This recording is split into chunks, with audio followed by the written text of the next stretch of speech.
Shalom teman-teman semuanya. Bagaimana kabarnya hari ini? Oh puji Tuhan. Pak Isa berharap kalian semuanya dalam kasih dan anugerah Tuhan, sehingga bisa melakukan aktivitas hari ini dan esok bersama dengan Tuhan. Hari ini kita akan belajar pendidikan agama Kristen dan budi pekerti kelas 9 ya, khusus kelas 9, bab yang ke-10 dengan tema gereja peduli kepada yang berkebutuhan khusus. Apa itu gereja yang peduli kepada yang berkebutuhan khusus? Kita akan bahas materi ini lebih dalam. Namun sebelumnya kita akan berdoa terlebih dahulu. Mari kita berdoa. Bapa di surga, terima kasih Tuhan. Jadikan kami gereja-Mu yang hidup, yang aktif, yang respon terhadap kebutuhan yang ada di sekitar kami, sehingga kami bisa berbuat sesuatu untuk melayani kebutuhan mereka sebagai perpanjangan tangan Allah di dalam hidup kami. Terima kasih, kami buka kelas hari ini di dalam nama Bapa, Putra, dan Roh Kudus, Allah kami yang Esa. Amin. Puji Tuhan. Tujuan kita belajar materi ini adalah, goalnya adalah supaya nanti teman-teman bisa menemukan dan memberikan solusi yang terbaik di dalam lingkungan teman-teman nanti ya. Karena di lingkungan kita punya kebutuhan, punya masalah, dan bagaimana respon kita nanti menemukan masalah dan kita bisa memberikan solusi yang terbaik. Yang kedua, teman-teman bisa menemukan respon kita sebagai remaja Kristen dalam melayani orang yang berkebutuhan khusus, khususnya dalam bidang pendidikan. Yang terakhir, menemukan respon dan keteladanan dari Tuhan Yesus yang solider pada orang yang berkebutuhan khusus. Oke, materi ini didasari oleh Lukas 14 ayat 12 sampai 14, kemudian Yohanes 5 ayat 1 sampai 3, dan Yohanes 11 ayat yang ke-11. Khusus Lukas dan Yohanes 5, teman-teman nanti baca sendiri. Pak Isa akan bacakan Yohanes pasal 11 ayat yang keempat. Yohanes 11, disiapkan Alkitabnya. Yohanes pasal 11 ayat yang keempat. Saya akan bacakan. Ketika Yesus mendengar kabar itu, ia berkata, penyakit itu tidak akan membawa kematian, tetapi akan menyatakan kemuliaan Allah, sebab oleh penyakit itu anak Allah akan dimuliakan. Puji nama Tuhan. Demikianlah firman Tuhan. Teman-teman, di bagian pendahuluan pelajaran kita hari ini ada pujian yang menyatakan kasih setiamu Tuhan. Kita akan pujikan pujian ini dan kita akan menaikkan hati kita kepada Tuhan sebagai ucapan syukur kepada Tuhan. Mari kita angkat pujian ini dengan segenap hati kita kepada Tuhan sebagai persembahan kita kepada Tuhan.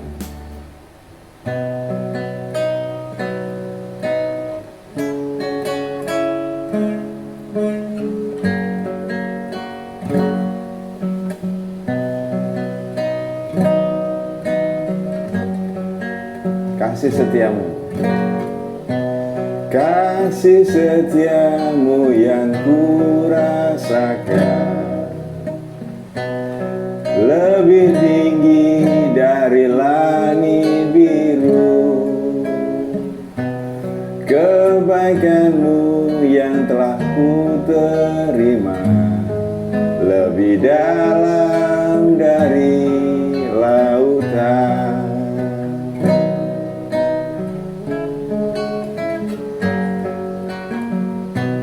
Berkat-Mu yang telah ku terima sempat membuatku terpesona. Apa yang tak pernah ku pikirkan, itu yang Kau sediakan bagiku. Siapakah aku ini Tuhan, jadi biji mata-Mu. Dengan apakah ku balas Tuhan, selain puji dan sembah Kau. Siapakah aku Tuhan, siapakah aku ini Tuhan, jadi biji cuci matamu. Dengan apakah ku balas Tuhan selain puji dan sembah Kau, selain puji dan sembah Kau.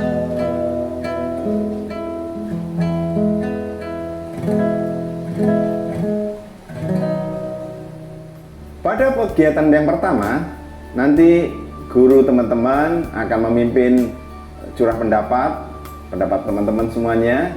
Untuk itu baca artikel di bawah ini ya. Nanti teman-teman boleh berpendapat sesuai apa yang teman-teman pikirkan atau apa yang teman-teman alami. Selanjutnya bersama guru nanti memberikan kesimpulan ya materi ini. Artikelnya kita lihat ini artikelnya ya. Dalam realita, para orang yang mengalami kebutuhan khusus di Indonesia memang bermacam-macam. Ada yang mengalami buta, tuli, dan mengalami gangguan anggota tubuh, misalnya tunanetra, tunarungu, tunadaksa. Mereka mengalami tunadaksa misalnya karena akibat kakinya diamputasi, sehingga tidak punya kaki. Ada yang tidak mempunyai tangan atau bungkuk ya, anggota badannya tidak utuh atau yang lain sebagainya. Kasusnya banyak sekali ya. Juga tarafnya tidak sama. Misalnya masalahnya berat atau tidak berat atau ringan ya. Tunadaksa jumlah yang pasti memang kita tidak memiliki datanya ya. Meskipun demikian, penelitian yang dilakukan oleh WHO yang diperoleh data kasar yang mengalami tunadaksa di Asia saja, khususnya di Indonesia, kurang lebih 10%, yaitu 22 juta pada tahun 2007. Mas, sudah lama ya. Misalnya di Jogja, sesudah gempa bumi pada 27 Mei 2006, ternyata ada 8.122 orang tunadaksa yang masih hidup bertahan. Mereka kebanyakan dari yang memiliki tubuh utuh tiba-tiba mengalami tunadaksa. Jumlah ini merupakan separuh dari jumlah orang-orang Indonesia yang memiliki kebutuhan khusus di Jogja yang berjumlah 16.000. Memang di Indonesia banyak hukum dan undang-undang yang melindungi tunadaksa, baik untuk ras nasional maupun internasional. Demikian juga adanya hukum dan sistem pendidikan nasional yang beri tempat untuk menyatakan pribadi dengan kebutuhan khusus memiliki kesempatan untuk mendapatkan pendidikan maupun untuk mendapatkan pekerjaan. Sudah ditetapkan bahwa untuk 100 pekerja seharusnya ada 1 orang yang berasal dari teman-teman kita yang memiliki kebutuhan khusus. Sayangnya dalam realita, apabila orang melanggar hukum dan undang-undang, tidak ada sanksi untuk mereka. Misalnya perlu mempekerjakan 1 orang berkebutuhan khusus di antara 100 pekerja. Pusat rehabilitasi juga sulit dijangkau, terutama untuk orang-orang miskin. Misalnya banyak orang tunadaksa yang masih hidup karena gempa bumi, namun tidak dapat menjangkau transportasi untuk pergi ke pusat fisioterapi, meskipun layanan fisioterapi tersebut gratis. Demikian juga pelayanan sosial yang mereka terima kadang-kala sangat minim. Khusus para penyandang tunadaksa yang di Indonesia memang tidak mudah ya, jadi perlu kesabaran, ketelatenan. Kita hidup di dalam alam yang serba sulit. Meskipun demikian, gereja dengan bantuan para orang tua juga memiliki inisiatif dalam merealisasikan perhatian dan kepeduliannya kepada para penyandang tunadaksa. Oke ya. Demikian juga penyandang tunadaksa mempunyai organisasi. Ingat ya, ada namanya PPCI. Di Yogyakarta kita bisa mengidentifikasikan beberapa organisasi swasta ya. Ada banyak ya. Misalnya Dria Manunggal, Cikal, dan Sabda. Nah, di bawah ini ada pertanyaan-pertanyaan mendalami tentang artikel kita ya. Pertanyaan yang pertama, berdasarkan artikel di atas, bagaimana pendapat dan pengalaman teman-teman dalam keadaan melayani orang-orang berkebutuhan khusus? Gimana? Bagaimana situasi yang kita alami di sini? Nah, kalau menurut Pak Yusak, teman-teman nanti bisa berbeda ya. Ini jawaban Pak Yusak. Memang setiap tahun ya jumlah pertumbuhan orang cacat, orang berkebutuhan khusus meningkat ya. Jadi di sekitar kita, kemarin tidak ada orang cacat kok sekarang ada di kampungku, jadi bertambah. Artinya faktanya bertambah memang. Yang kedua, kita sebagai remaja Kristen dituntut untuk memiliki kepedulian kepada mereka, ya. Kita harus memiliki kepedulian kepada mereka. Baik, yang kedua sekarang, yang B. Mengapa sih keadaan orang berkebutuhan khusus itu masih jauh dari realita yang diharapkan mereka? Kenapa ya? Tadi sebenarnya di paragraf tadi sudah dijelaskan bahwa karena kurang perhatinya pemerintah, dalam artinya pemerataan pelayanan kurang maksimal. Faktanya memang begitu. Apakah dilayani? Tetap dilayani, tapi kurang maksimal. Begitu. Yang kedua, keterbatasan sarana dan prasarana dari pemerintah untuk melayani kebutuhan kita, ya, kebutuhan mereka yang punya dalam tanda kutip kebutuhan khusus. Yang ketiga, teman-teman yang memiliki kebutuhan khusus cacat fisik perlu kesabaran, ya. Kalau perlu teman-teman lapor ke pihak YPAC atau yayasan terkait sehingga teman-teman bisa dilayani, sehingga mereka bisa mendapatkan pelayanan yang terbaik. Jadi nggak usah nuntut, nggak usah protes, nggak usah nanti capek sendiri, ya. Teman-teman khusus yang berkebutuhan khusus tetap sabar, lapor kepada RT RW, pasti akan dilayani. Hanya perlu kesabaran. Baik, gitu ya. Yang C sekarang. Kira-kira apa yang dapat teman-teman lakukan sebagai seorang remaja Kristen untuk memiliki, kalau punya teman maksudnya di kampung, bagaimana sikap kita, ya? Nah, ini sikap kita. Kalau situasinya, kita lihat konteksnya dulu, ya, situasinya dulu, ya. Kalau mereka cacat fisik, nggak punya tangan, nggak punya kaki, ya kita bantu dorong, ya, kursi, bantu kursi. Kalau mereka pakai kursi roda, ya kita bantu. Kalau mereka malah khususnya ketika mereka mau melakukan aktivitas, mau makan, bagaimana kita tolong mereka, ya. Kalau mereka buta, ya kita tuntun, ya. Kalau mereka tuli, ya kita bisa menerjemahkan dia mau apa, kita juga mau apa, kita terjemahkan maksud dan tujuan kita kepada mereka dan maksud tujuan mereka apa sehingga kita bisa menolong mereka, ya. Jadi kalau mereka belum makan, yang misalnya, ya kasihlah, berbagilah makan kepada mereka. Yang terakhir dari pertanyaan ini, simpulkan pendapat teman-temanmu bersama guru.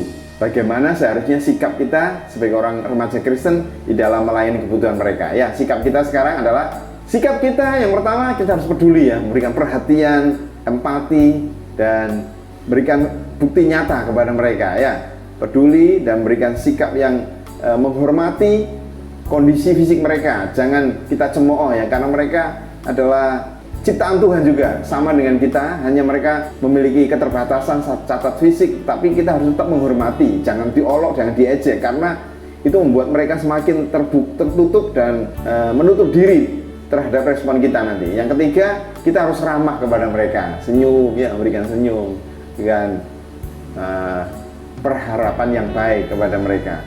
Yang terakhir, berikan semangat hidup, bahwa cacat fisik bukan berhenti di cacat fisik. Artinya ketika mengalami cacat fisik atau tidak bisa melihat atau buta, jangan berhenti di situ, karena Tuhan punya rencana dalam hidup mereka. Sampaikan, Tuhan punya maksud tujuan yang istimewa. Oleh sebab itu jangan berhenti dengan kondisi fisik, tetapi berbuatlah untuk sesuatu bagi kemuliaan nama Tuhan. Jika kita perhatikan lingkungan kita dengan seksama, sesungguhnya banyak sesama kita yang hidup dengan kebutuhan khusus. Sayangnya, kebanyakan dari mereka hidup tanpa pendidikan, pengobatan, makanan, dan pakaian yang cukup. Mereka juga tidak mendapatkan perhatian sebagaimana yang seharusnya, sesuai dengan kebutuhan dan harapan mereka. Di berbagai tempat, pribadi dengan kebutuhan khusus diperlakukan sebagai manusia kelas 2, artinya disingkirkan begitu, ya, diabaikan sebagai objek belas kasihan. Bahkan tidak jarang mereka ditelantarkan dan direndahkan. Mereka juga sebagai sasaran prasangka dan diskriminasi dari mayoritas orang. Secara sosial, mereka adalah kelompok yang terpinggirkan. Mereka tidak dapat merasakan dan menikmati hak-hak dasar mereka sebagai manusia yang umumnya.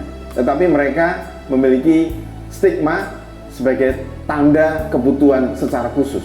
Dalam konteks kompetisi ekonomi, pribadi yang memiliki kebutuhan khusus juga sering mengalami diskriminasi dalam katanya dalam mencari kesempatan kerja, ya.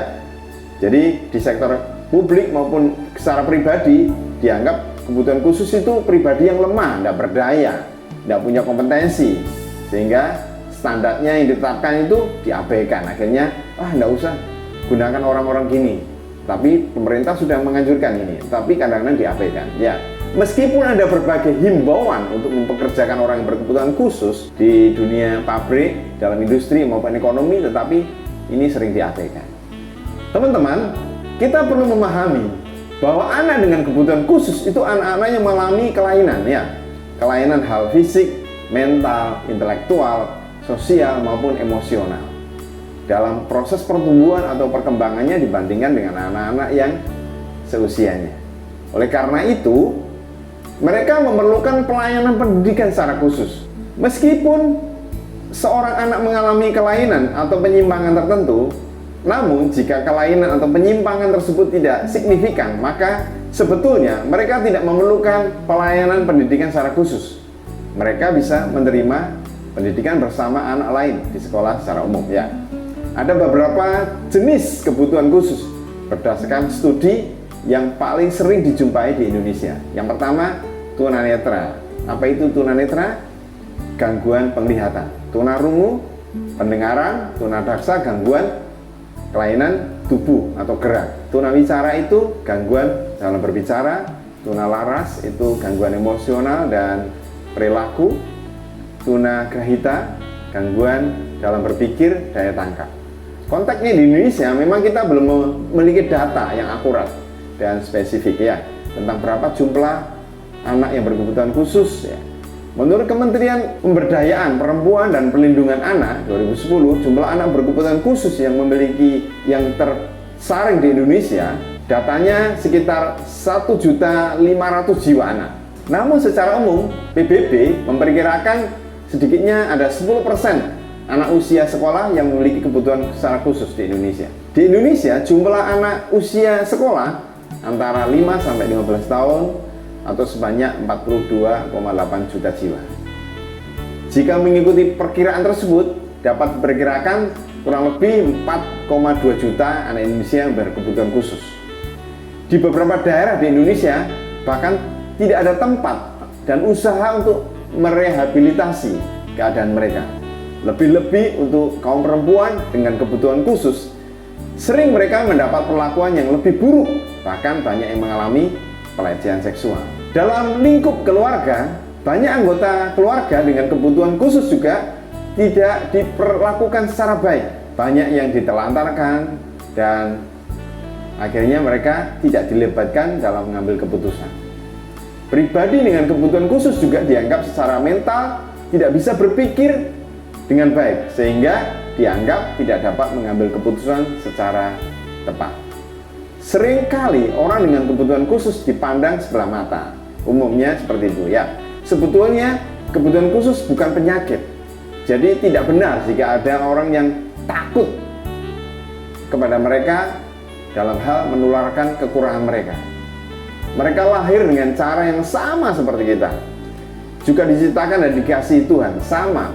Mata Tuhan dalam melihat orang fisik dan orang yang normal itu sama, maksudnya demikian, ya. Mereka lahir dengan cara yang sama seperti kita. Juga diciptakan dan dikasihi oleh Tuhan, seperti Tuhan mengasihi kita. Beberapa masalah yang dialami orang berkebutuhan khusus di tengah kita, contohnya seperti demikian. Yang pertama, tidak mendapatkan warisan dari orang tua. Kenapa kok demikian?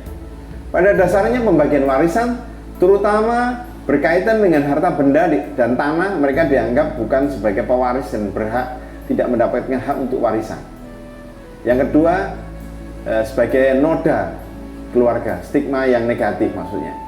Pribadi dengan kebutuhan khusus sering dianggap sebagai noda keluarga. Mereka dianggap lebih rendah karena dianggap tidak sempurna. Orang seringkali menghindar dalam berhubungan dengan mereka. Takut ketularan mungkin, maksudnya demikian. Tapi itu tidak boleh.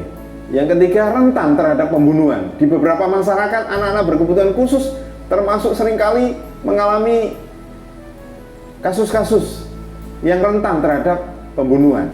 Hal ini terjadi karena anak tersebut dianggap sebagai pembawa bencana atau mereka ingin mempertahankan status keluarga. Maksudnya, jangan sampai keluarga mereka ketimpa bencana karena ada keluarga mereka yang dalam tanda kutip memiliki kebutuhan khusus. diabaikan demikian. Yang keempat, dibuang. Dalam banyak kasus anak tunadaksa juga sering dibuang untuk menghindari aib keluarga, dikurung. Keadaan ini terjadi untuk menyembunyikan hal yang dianggap aib keluarga. Dalam keluarga mereka diasingkan atau dikucilkan dan disembunyikan. Beberapa keluarga mengirim anak yang berkebutuhan khusus ke pusat penampungan anak berkebutuhan khusus, namun mereka sangat jarang dikunjungi oleh keluarga. Buta huruf, pribadi berkebutuhan khusus sering tidak menerima perlakuan dan hak pendidikan.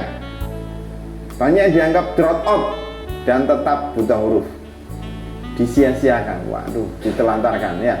Banyak orang dengan kebutuhan khusus yang disia-siakan oleh keluarga, padahal banyak yang mengalami pemulihan faktanya. Nah, kasus-kasus ini ya. Sekarang ada tugasnya, tugas membuat portofolio. Teman-teman diminta untuk mengamati orang yang berkebutuhan khusus di lingkungan teman-teman ya, baik di keluarga, di gereja, di komunitas, di lingkungan maksudnya.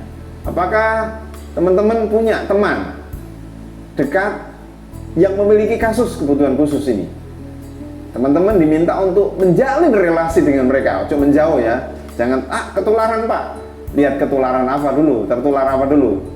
Kalau punya virus ya jangan, tapi kalau dia sakit ya memang jangan, memang saya lihat. Tapi kalau mereka luka-lukanya udah kering, dekati mereka, tanyakan, ada apa Pak? Perlu saya tolong apa Pak? Gitu ya, tanyakan, diajak dialog. Mereka akan kaget, kok mau ya ngomong sama saya, dia gitu.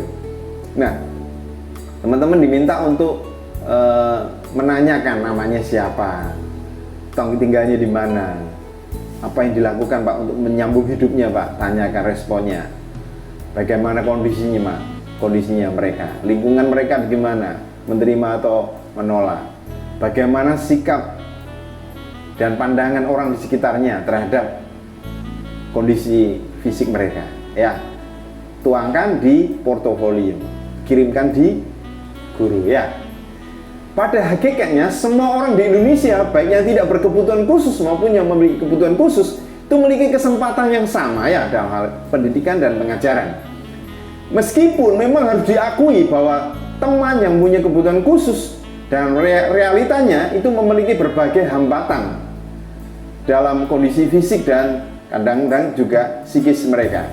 Tentu saja hal ini akan mempengaruhi pertumbuhan dan perkembangan perilaku dalam kehidupan mereka ya. Seringkali mereka itu disebut sebagai remaja yang luar biasa. Maksudnya apa?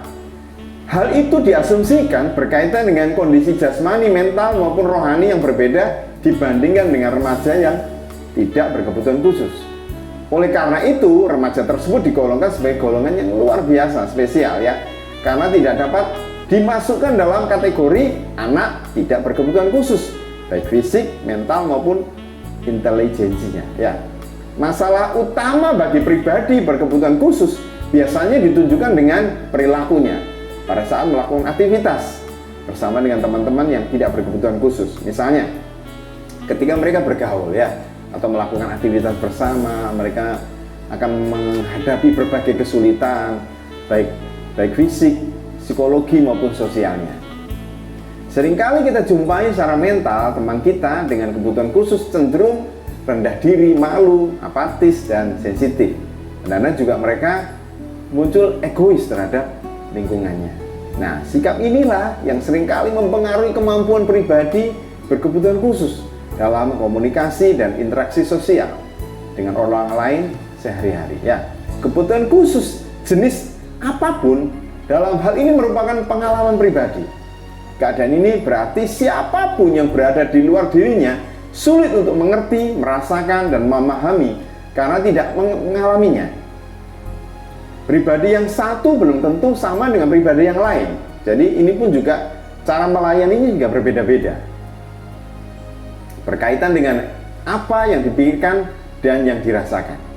Perbedaan kebutuhan khusus yang dialami seseorang, hal ini sering mempengaruhi atau mengganggu eksistensinya, keberadaannya di masyarakat ya, sebagai makhluk sosial.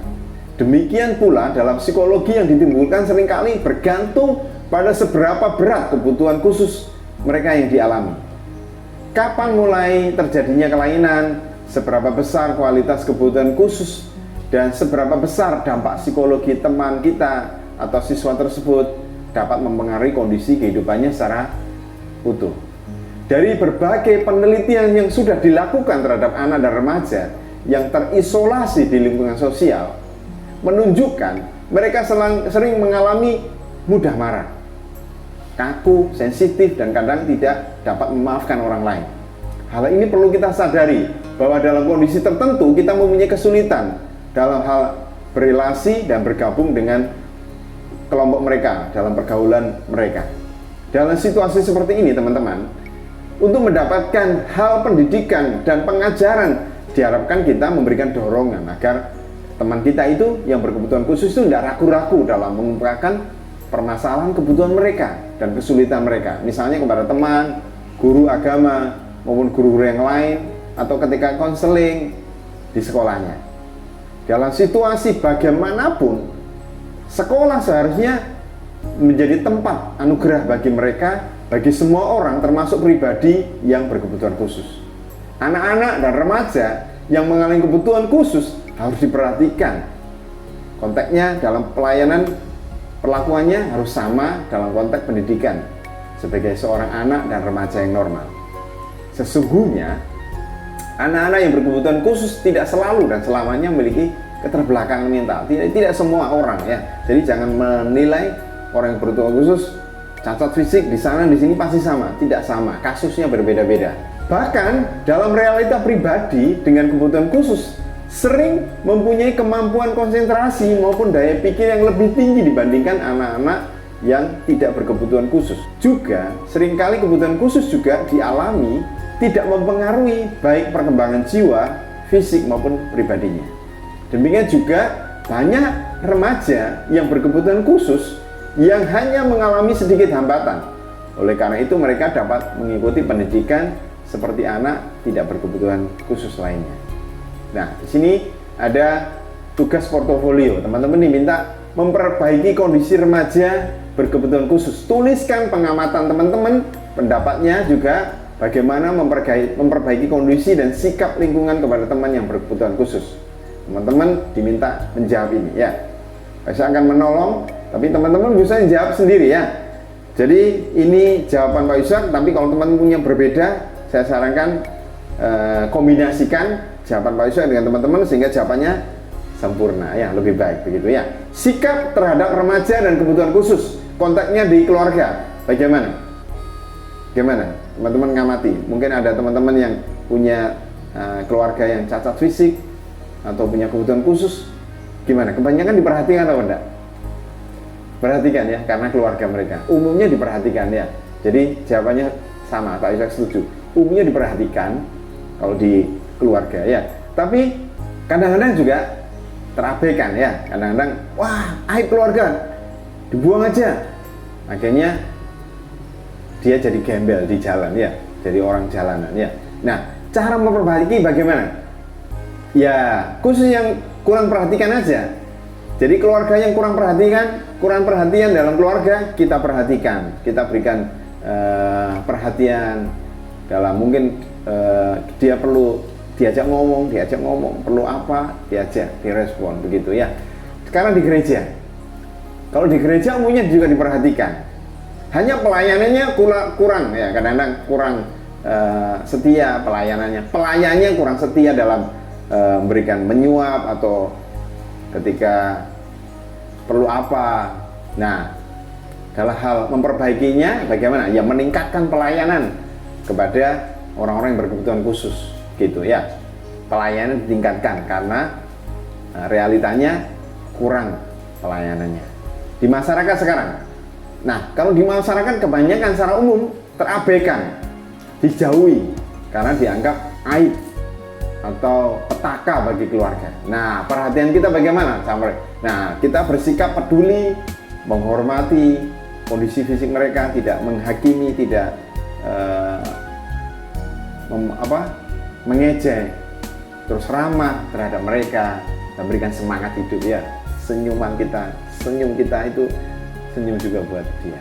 Sekarang kita masuk bagian bagaimana Tuhan Yesus solider terhadap orang yang berkebutuhan khusus. Bagaimana pandangan dan sikap Yesus terhadap orang yang berkebutuhan khusus? Pada zaman Tuhan Yesus, budaya Yahudi sering meminggirkan, mendiskriminasi, bahkan seringkali hanya menghargai hukum secara formalitas saja. Dalam pandangan orang Yahudi, seperti yang terrefleksi dalam Alkitab, umumnya orang yang berkebutuhan khusus dianggap orang berdosa. Memang betul, pada zaman Yesus ada indikasi bahwa orang yang cacat fisik, buta, itu dianggap karena dia dosa, orang tuanya dosa atau dia sendiri yang berdosa, karena dianggap sebagai dosa dan kutukan bagi orang tersebut atau keluarga tersebut. Jadi dapat dianggap sebagai kategori dua hal. Yang pertama, orang yang berbuat kesalahan secara publik atau berbuat kriminal. Yang kedua, orang-orang yang dianggap rendah, misalnya orang yang miskin, buta, lumpuh, tuli, timpang, lepra, atau kesemuanya berdasarkan hal dosa atau tidak murni. Mereka tidak dapat berpartisipasi dalam hal acara-acara komunitas di masyarakat. Tuhan Yesus menentang semua sikap yang tidak benar dalam diskriminasi ketika melayani orang-orang yang dalam keadaan berkebutuhan khusus. Injil Lukas merekam bagaimana sikap Yesus kepada orang yang berkebutuhan khusus dianggap berdosa. Misalnya dalam Lukas 14 dikatakan ayat ini demikian. Dan Yesus juga berkata kepada orang yang mengundang dia, apabila engkau mengadakan perjamuan siang atau perjamuan malam, janganlah engkau mengundang sahabat-sahabatmu atau saudara-saudaramu atau kaum keluargamu atau tetangga-tetanggamu yang kaya, karena mereka akan membalasnya dengan mengundang engkau pula, dan dengan demikian engkau mendapatkan balasannya. Tetapi apabila engkau mengadakan perjamuan, undanglah orang-orang miskin. Aneh ya, orang miskin diundang. Orang apa lagi Pak? Orang-orang cacat. Orang apa lagi? Orang-orang lumpuh, orang-orang buta. Untuk apa? Dan engkau akan berbahagia. Ini kuncinya. Engkau akan berbahagia karena mereka tidak mempunyai apa-apa untuk membalasnya kepadamu. Sebab engkau akan mendapatkan balasannya pada hari kebangkitan orang-orang benar. Luar biasa. Ayat ini menyadarkan kepada kita bahwa termasuk gereja dan keluarga, kepada kita semua untuk mengekspresikan solidaritas kita kepada orang kaya atau kepada orang berkebutuhan khusus atau orang miskin. Sebetulnya jawabannya jelas, kepada orang yang berkebutuhan khusus atau orang miskin yang dikucilkan oleh masyarakat atau keluarga. Sikap Yesus membawa pesan agar kita menerima, memiliki rasa belas kasihan, dan memiliki kasih. Secara sengaja Tuhan Yesus menghilangkan batas-batas yang dibuat oleh keluarga atau masyarakat dan membentuk pemahaman baru tentang komunitas yang berakar pada anugerah dan kasih Tuhan. Ini semua merupakan tantangan kepada orang-orang yang memunculkan pribadi orang yang berkebutuhan khusus, baik di keluarga maupun masyarakat. Tuhan Yesus memang tidak mengungkapkan bahwa dia akan menyembuhkan semua penyakit, juga tidak pernah tergoda untuk memulihkan keadaan mereka dengan kebutuhan khusus. Tidak semua orang sakit di Palestina atau orang buta yang tuli atau lumpuh, bahkan anggota badan yang tidak lengkap disembuhkan oleh Tuhan. Dari sekian banyak yang sakit, hanya seorang di kolam Bethesda yang mengalami kelumpuhan, yang menunggu selama 38 tahun secara fisik mengalami perubahan dan kesembuhan ya. Jadi bila ada orang yang mengatakan bahwa semua tidak mengalami kesembuhan atau pemulihan karena tidak memiliki iman, sesungguhnya hal itu bertentangan dengan ajaran Yesus. Bahkan hal itu akan menambah penderitaan dan kesakitan.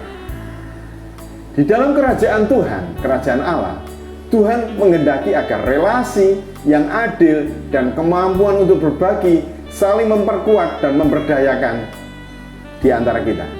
Tuhan Yesus memahami bahwa relasi yang adil dapat terjadi hanya jika orang yang berkebutuhan khusus merasa kuat, setara, dan berada dalam suatu keluarga, komunitas yang kondusif untuk menguatkan masing-masing orang. Menarik bila kita menyimak kasus ini, yaitu kitab Yohanes yang mengungkapkan mengenai keterlibatan Tuhan Yesus dengan orang-orang yang mengalami kebutuhan khusus. pelayanan awal Tuhan Yesus kepada orang banyak juga dicatat dalam Yohanes pasal 2 dan sampai 4. Selanjutnya pasal 5 sampai 12 dapat dilihat bagaimana orang melakukan berbagai perlawanan kepada Tuhan Yesus. Yohanes pasal 5 dapat ditemukan perselisihan antara Tuhan Yesus dengan para pemimpin agama. Sudah Tuhan Yesus menyembuhkan orang lumpuh yang menunggu pertolongan di kolam Bethesda. Para penguasa menuduh Yesus melakukan hal yang salah karena melakukan penyembuhan pada hari Sabat. Yohanes 15 dan 16-18. Penyembuhan tersebut merupakan suatu karya menyatakan kasih Allah kepada orang yang mempunyai kebutuhan khusus. Teman-teman, kasih karunia Tuhan Yesus itu selanjutnya diungkapkan juga dalam Yohanes pasal 9 saat Kristus menyembuhkan orang yang buta. Kitab Yohanes melaporkan sekali lagi terjadi reaksi yang keras karena Tuhan Yesus menyembuhkan pada hari Sabat dan Tuhan Yesus mengidentifikasi diri dengan orang yang menderita. Selanjutnya dalam Yohanes pasal 10, penyembuhan terhadap orang buta menjadi hal yang kontroversi di antara pemimpin Yahudi. Kemudian mereka melempari Tuhan Yesus dengan batu karena dianggap sebagai suatu pelanggaran. Yohanes pasal 10. Selanjutnya dalam kisah tentang menghidupkan Lazarus, yang bukan kisah tentang penyembuhan namun tentang pemulihan kehidupan. Kebangkitan Lazarus mengungkapkan lagi karya dan pemulihan Allah. Oleh karena itu, para pemimpin Yahudi merencanakan untuk menangkap Tuhan Yesus. Akhirnya mereka dapat melakukan apa yang diinginkan dan menangkap Tuhan Yesus. Mengolok-olok di Yohanes pasal 19. Meskipun ia tidak bersalah, namun ia dijatuhi hukum mati di atas kayu salib. Yohanes 19. Realitanya, Tuhan Yesus dengan kasih-Nya mengungkapkan karya-karya untuk memulihkan kehidupan fisik, baik orang yang berkebutuhan khusus, juga orang yang mengalami kematian. Sebagai konsekuensinya, dari itu semua, Yesus yang peduli kepada kita, memberikan nyawanya sendiri untuk kita. Dengan demikian, Yesus adalah pemberi kehidupan, menderita untuk orang yang berkebutuhan khusus.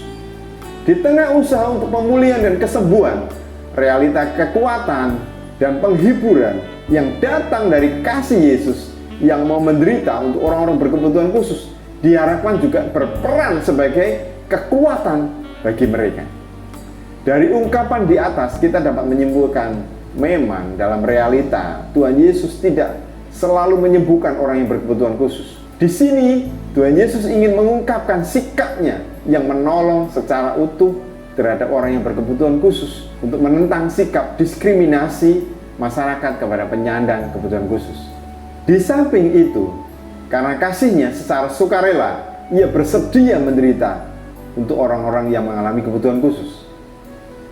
Yang oleh karena mereka, Yesus mau sengsara. Dengan demikian, kita dapat memahami bahwa Tuhan Yesus telah menunjukkan keteladanan dan kepeduliannya kepada orang berkebutuhan khusus di tengah realita keadaan yang dialami. Teman-teman, di bagian 4, teman-teman diminta untuk membuat produk hasil karya ya. Buatlah tulisan pendek 1 halaman atau puisi kepedulian teman-teman kepada orang yang berkebutuhan khusus. Jadi bikin puisi atau bingkai foto atau apapun yang menarik, yang kreatif ya. Selanjutnya berikan kepada gurumu sehingga dapat penilaian. Sharingkan tulisanmu itu di kelas sehingga kalau ada kasus khusus perlu perhatian, teman-teman bisa sampaikan di sana. Nah, ini ada gambar seorang lagi selfie ya, menolong teman yang tidak memiliki kaki ya. Ini bentuk kepedulian. Kita masuk di alternatif yang dapat kita lakukan. Dalam kenyataannya banyak sekali keluarga Kristen yang mengerti keadaan remaja yang berkebutuhan khusus. Mereka memperlakukan anaknya sebagai orang yang istimewa, yang berharga di tengah keluarga, yang kebutuhannya diusahakan, dipenuhi, dikasih, dan diperhatikan. Kita tidak dapat menyamaratakan semua keluarga. Setiap keluarga berbeda-beda keadaannya, situasi, kondisinya, dan kemampuannya. Lingkungan yang kondusif menyebabkan remaja berkebutuhan khusus dapat berkembang dan maksimal. Mereka merasa didukung serta diterima. Pada akhirnya mereka dapat hidup mandiri. Bahkan ada juga yang memperhatikan teman-teman yang lain, diperhatikan teman-teman yang lain yang memiliki kebutuhan khusus. Keadaan berkebutuhan khusus menjadikan dia berjuang mengatasi keadaan dan keterbatasannya. Banyak orang berkebutuhan khusus tidak mudah marah dan juga tidak mudah mengasihi diri sendiri, meratapi keadaan, kemudian menyalahkan orang lain. Nah, karena sikap itu tidak menolong, bahkan memperburuk keadaan mereka. Sikap yang menolong adalah sikap yang mau mempertaruhkan diri dan berjalan bersama dengan Tuhan. Karena dia tahu Tuhan sahabat setia mereka yang lebih memahami keadaan dirinya melebihi kemampuan siapapun. Teman-teman, ini ada beberapa saran yang dikemukakan oleh Harold supaya kita dapat membimbing atau mengungkapkan kepedulian kita kepada orang-orang yang berkebutuhan khusus. Yang pertama, menunjukkan perasaan positif, ya. Yang kedua, beradaptasi dengan orang yang berkebutuhan khusus. Kemudian yang ketiga, berbicara dengan mereka dengan hal yang menarik, ya. Jangan yang sedih-sedih, ceritakan yang lucu-lucu, ya, yang menarik sehingga dia, keren, bagus, ya, sehingga mengungkapkan gairah mereka, ya.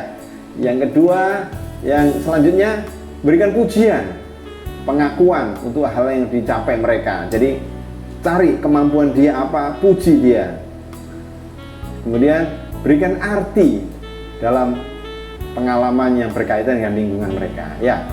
Nah, sesama dengan kebutuhan khusus atau sesama kita yang hidup dengan keterbatasan tertentu sesungguhnya berada dekat dengan kita. Mereka berada di tengah keluarga, sekolah, dan komunitas kita. Mereka sering mengalami ketidakadilan karena adanya prasangka, diskriminasi, kemiskinan, dan disisihkan. Kita perlu memiliki kesadaran untuk mengubah kebiasaan lingkungan yang sepi. Kasih dengan meneladani kehidupan Tuhan Yesus Kristus, baik kata maupun perbuatan yang dilakukannya, ya. Kita harus setia dengan ajaran dan melakukan kesaksian yang hidup dalam kepedulian bagi sesama dengan kebutuhan khusus. Dalam realita, orang Kristen perlu mengkritisi pandangan masyarakat yang tidak adil, menganggap orang lain tidak setara, dan tidak memiliki kasih kepada sesama.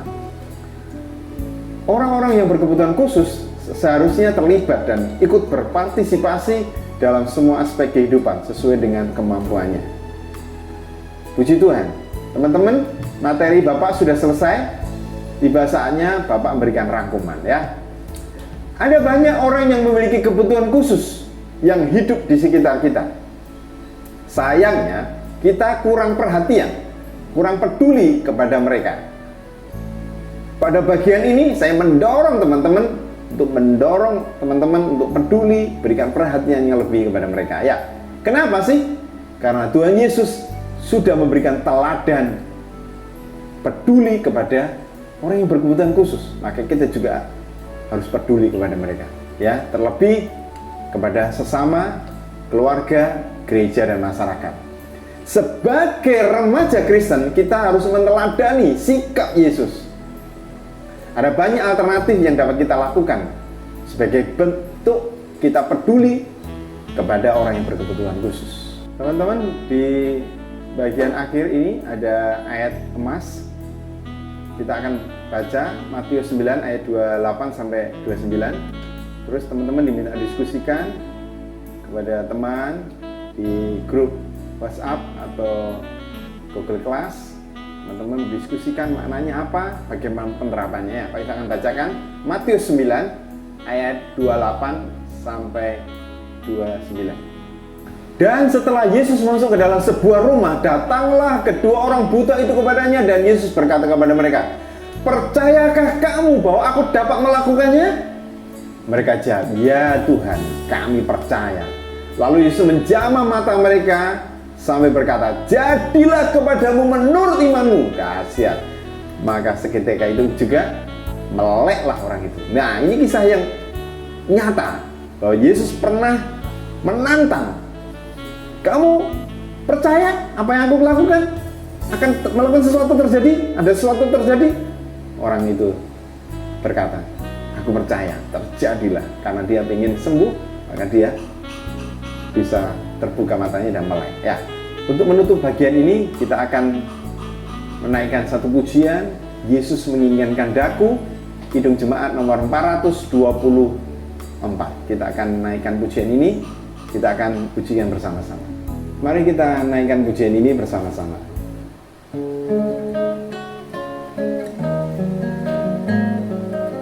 Yesus menginginkan daku. Yesus menginginkan daku bersinar baginya, dimanapun ku berada, ku mengenangkannya. Bersinar, bersinar, bersinar, itulah kehendak Yesus. Bersinar, bersinar, aku bersinar terus. Yesus menginginkan daku menolong orang lain, manis dan sopan selalu ketika ku bermain. Bersinar, bersinar, itulah kehendak Yesus. Bersinar, bersinar, aku bersinar terus. Ku mohon Yesus menolong, menjaga hatiku, agar bersinar, bersinar, meniru Tuhanku. Bersinar, bersinar, itulah kehendak Yesus. Bersinar, bersinar, aku bersinar terus. Bersinar, bersinar, aku bersinar terus.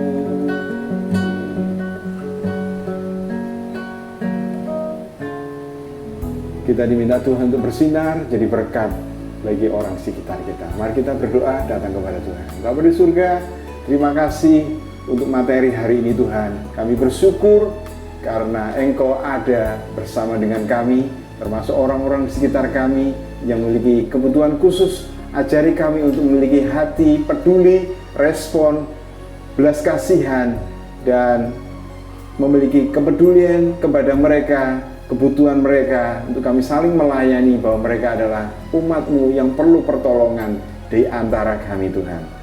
Pakai kami untuk menjadi berkat, saluran berkat bagi mereka. Terima kasih Bapa, biarlah apa yang kami terapkan bukan hanya sebatas praktek teori, tetapi kami mempraktekannya dengan segenap hati kami kepada mereka. Terima kasih Bapa, kami kembalikan pujian hormat syukur kami kepada Engkau, Bapa yang kekal, Bapa mengasihi kami, di dalam nama Bapa, Putra dan Roh Kudus, Allah kami yang esa. Amin. Terima kasih teman-teman sudah mengikuti materi Bapak dari awal sampai usainya. Nama Tuhan dimuliakan.